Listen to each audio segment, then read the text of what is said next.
Bom dia, irmãos, amigos, familiares, seguidores.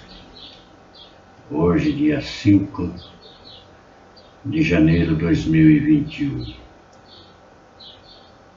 Estamos vivendo dias difíceis, dias de incertezas, de insegurança, de medo, de pavor, de dias em que, na minha opinião, tudo na cabeça do povo e do mundo está indefinido.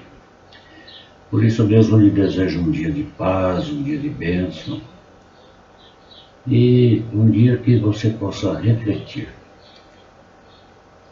O que eu vou falar hoje, eu me fundamentei em vários comentaristas bíblicos, em vários comentaristas históricos da Bíblia, na própria história do mundo, nos seus altos e baixos, com vários autores. Portanto, seria muito difícil eu narrar o nome de todos eles aqui, e para não cometer nenhuma injustiça, não vou citar nenhum, mas existem alguns trechos que eu vou falar que pertencem a algum deles. Eu fui compilando uma variedade de pensamentos, de narrativas, e cheguei a essa conclusão que vou estabelecer. Não é algo tão rápido, mas eu procurei ser o mais sucinto possível. Para iniciar, eu tenho como base o texto de Êxodo, capítulo 5, e eu vou ler apenas 5 versículos porque envolve quase todo o livro de Israel, de Êxodo, na sua primeira parte, ou seja, naquilo que concerne a libertação do povo lá, de Deus lá do Egito. E assim diz o texto: Depois foram Moisés e Arão e disseram a Faraó: Assim diz o Senhor Deus de Israel: Deixa ir o meu povo para que me celebre uma festa no deserto. Respondeu Faraó: Quem é o Senhor para que lhe ouça eu a voz e deixe ir a Israel? Não conheço o Senhor, nem tampouco deixarei ir a Israel. Eles prosseguiram: O Deus dos hebreus nos encontrou, deixa-nos ir, pois caminho de 3 dias ao deserto para que ofereçamos sacrifícios ao Senhor, nosso Deus. E não venha ele sobre nós com pestilência ou com espada. Então lhe disse o rei do Egito: Por quê, Moisés e Arão, porque interrompeis o povo do seu trabalho? Ide a vós as vossas tarefas. Disse também Faraó: O povo da terra já é muito, e vós o distraís das vossas tarefas. Desculpem aí, lembrado na leitura. O que ocorre de fato no mundo atual? Há uma série de coisas que as pessoas não estão percebendo. Elas estão acuadas, parece isso, ou resolveram se retrancar. No Egito antigo, em termos espirituais, o que predominava era simplesmente religiosidade. Embora houvesse uma noção sobre o Deus vivo e verdadeiro, quanto ao culto que lhe era devido, os egípcios se enveredaram pela espiritualização da natureza, adorando o sol, a lua, o rio Nilo, os animais e etc. O próprio Faraó era endeusado, e ele próprio se considerava Deus. Nessa imensa idolatria foi que Deus colocou o seu povo para viver durante 430 anos, porém 400 como escravos. Nesses anos todos, este povo recebeu as influências religiosas e filosóficas egípcias, as quais eram assustadoramente negativas. Ocorre que dentro do plano pré-estabelecido por Deus, ele haveria de libertar o seu povo como um forte e executando seu juízo sobre o Egito e todos os seus deuses. Travou-se então uma guerra com objetivos definidos pelo Senhor, culminando com a libertação de Israel. A guerra foi Deus derramar 10 pragas como demonstração de sua soberania e do seu poder contra todas as potestades espirituais do mal. E por que não dizer do próprio Satanás, que é o comandante de toda espécie de idolatria ou religiões não submissas ao único Deus vivo e verdadeiro? Mostraremos 3 aspectos ilustrativos. Primeiro, o fim das 10 pragas.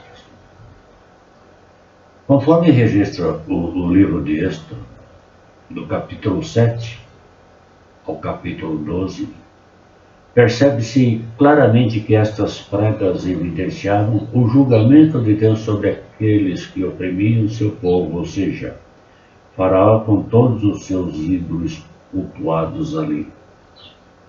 Aprendemos com a Bíblia, com a experiência cristã, e também no desenvolvimento histórico do mundo, que os atos de Deus estão revestidos de um fim bem definido. Deus não age por acaso, Deus não age por ímpeto, por emoção e nem por capricho. Ele o faz com um fim pré-determinado e definido. Destacamos, portanto, que o fim definido de Deus ao enviar sucessivas pragas contra o Egito teve 2 entraves importantes. Primeiro, a evidência de sua soberania. Em nome do Senhor, Moisés e Arão chegam à presença de Faraó e pleiteiam a saída de Israel do Egito. Faraó, com insolência e desprezos, responde-lhes: quem é o Senhor para que ele ouça eu a voz e deixe ir a Israel? Não conheço o Senhor, nem tampouco deixarei ir a Israel. Conforme o texto que nós lemos aí no versículo 2, capítulo 5. Deus responde a Faraó através das 10 pragas, manifestando sua majestade não somente aos egípcios, como a todo o povo da terra. As pragas provaram que Deus é soberano e tem controle de todo o universo, ou seja, sobre tudo que existe no céu, na terra, onde quer que esteja, nos ares, bem como sobre Faraó e todos os seus deuses e o próprio Satanás. As pragas foram sangue, atingiu o deus Nilo. Ele era cultuado como Deus. Arã sucumbiu ao deus Requite, que era representada pela rã Piolhos, que contra que era.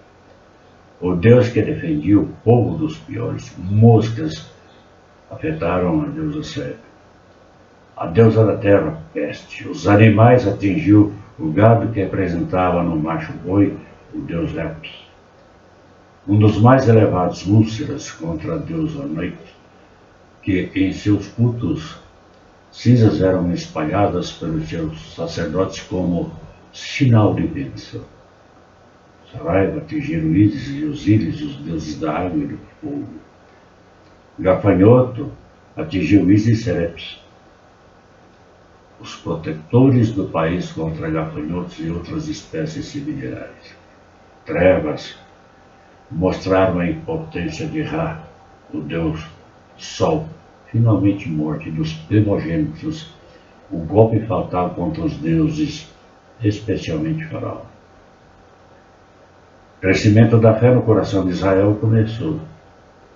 Por 400 anos Israel conviveu com a religiosidade, idolatria do Egito e foi influenciado, sem contudo perceber a fragilidade, incompetência e cilada desses deuses e do soberano faraó.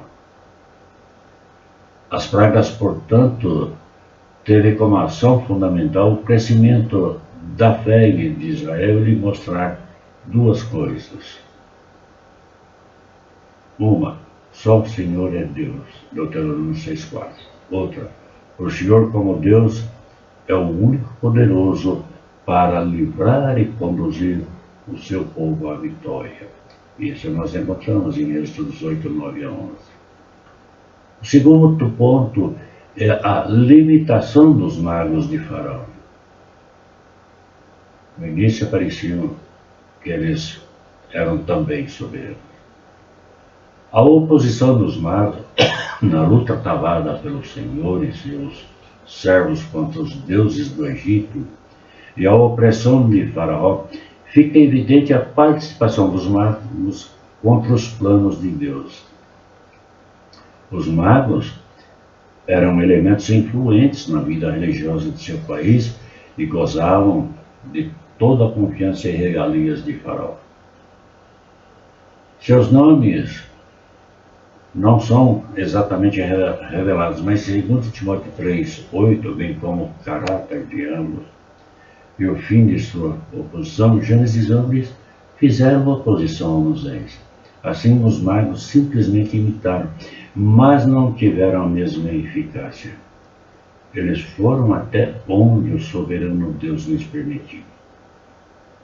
Com essa permissão de Deus, os próprios magos eram iludidos com seu poder enganador, o mal, e pensavam estarem neutralizando os efeitos sobre a consciência do povo. O que Moisés fazia, também eles podiam fazer, de modo que, então, qual é a grande diferença? Um era tão bom como o outro. Moisés torna seu cajado em serpente, eles tornam também. O milagre é um milagre. Se Moisés fazia milagres para tirar o povo do Egito, eles podiam fazer milagres para obrigarem a ficar no país. Se considerarmos as sutilezas de oposição que Satanás realiza à verdade de Deus, em primeiro lugar é opor a violência. Se isso falhar, corrompê-la por meio de imitação.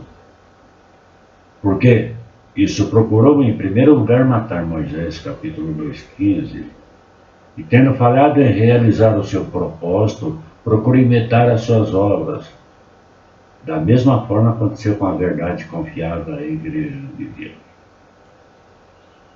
Os primeiros esforços de Satanás era alimentar a ira dos principais sacerdotes e anciãos do povo por meio do tribunal, cárcere e a espada. Porém, na passagem que reproduzimos na segunda epístola a Timóteo, não se faz menção de tais processos.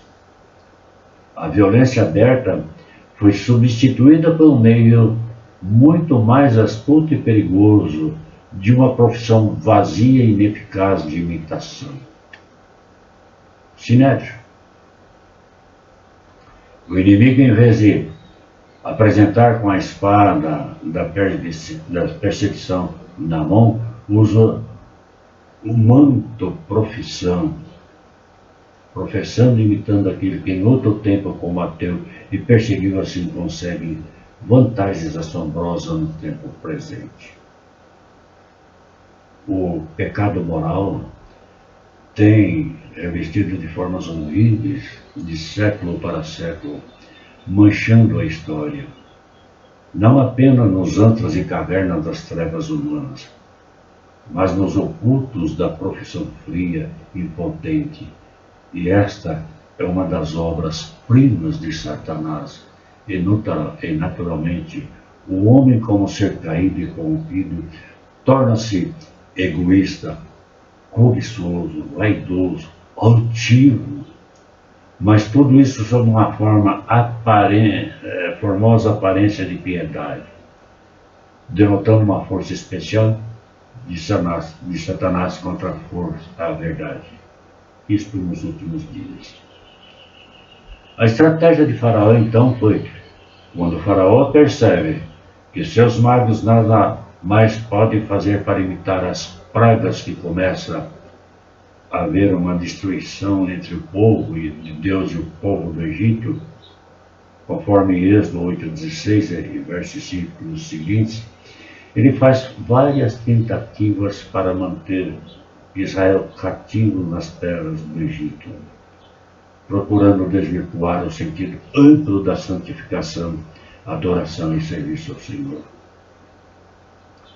A primeira tentativa era de que Israel sacrificasse na própria terra do Egito. A sutileza de Satanás aqui é colocar todos os deuses no mesmo nível do Deus vivo e verdadeiro. O ecumenismo.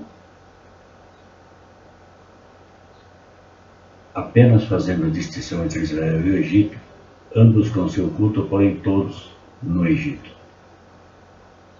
Assim, nós adoramos os nossos deuses e eles adoram o Deus deles, porém somos iguais ou superiores porque eles ainda continuam nossos escravos. Conselho Mundial da Igreja. Segunda tentativa, não ir longe. Estando Israel nas fronteiras do Egito e sendo vigiados por eles, a influência continuaria e facilmente poderiam ser reconduzidos de volta ao Egito.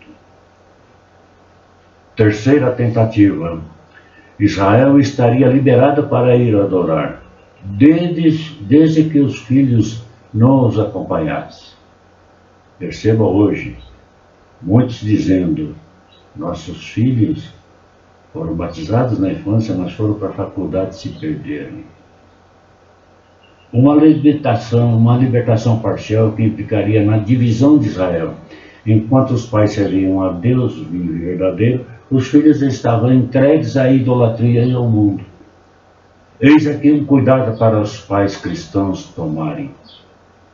Isto provoca inutilidade no culto e desonra para Deus. Quarta tentativa. Não conseguindo o seu intento nas primeiras, procura agora subtrair os meios que Israel tinha para servir a Deus. Estaria Israel liberado para adoração e sacrifícios, desde que seus bens não fossem levados. Então Israel não teria como oferecer os seus sacrifícios. Pense nos dias de hoje. A resposta de Moisés, porém, foi enfática e clara, conforme Êxodo 10, 25 e 26. Respondeu-lhe Moisés: também tu nos tens de dar em nossas mãos sacrifícios e holocausto que ofereçamos ao Senhor nosso Deus. E os nossos rebanhos irão conosco, nenhuma unha ficará, porque deles havemos de tomar para servir ao Senhor até que cheguemos lá. Concluímos dizendo que Deus endureceu o coração de Faraó para não facilitar a saída do seu povo. Por isso, Faraó foi indisposto a liberar Israel. Mas isto foi para a manifestação da gloriosa majestade de Deus e demonstração do seu poder real e não apenas ilusório. Pense nos dias de hoje, como está a igreja, como está o mundo, como estamos vivendo. Deus não somente venceu a Faraó, como também corajou seu povo em todos os tempos para as lides da vida com tranquilidade e paz. Ele, Deus, Jesus, Messias, é o Senhor que peleja por nós. Deuteronômio 1:30. Ainda, tudo isso é parte do plano de Deus para avisar os incrédulos de seu juízo final e avisar os crédulos para uma confiança absoluta em sua providência. Sobre o poder da palavra de Deus, Moisés estendeu seu cajado sobre o mar vermelho e este se abriu. O povo que estava escravizado passou em seco, mas quando o Faraó ordena ao seu exército para também atravessar e dizimar o povo de Deus, o mar se fecha sobre eles todos e sucumbiram. Israel já estava do outro lado do sol. Assim será no juízo final. Os verdadeiros salvos e fiéis a Deus passarão pelo juízo e sairão salvos para o novo céu e a nova terra, enquanto os demais somente, que ali não será salvo nem Satanás, que era a tipificação, tipificado faraó, todos irão para o lago de tormento eterno. Ali não haverá mais nenhuma chance de sobrevivência para os incrédulos. Finalmente, deixo uma pergunta para você pensar. Na atualidade, não estamos vivendo um momento análogo? Pense nisso. Medite. Deus te abençoe.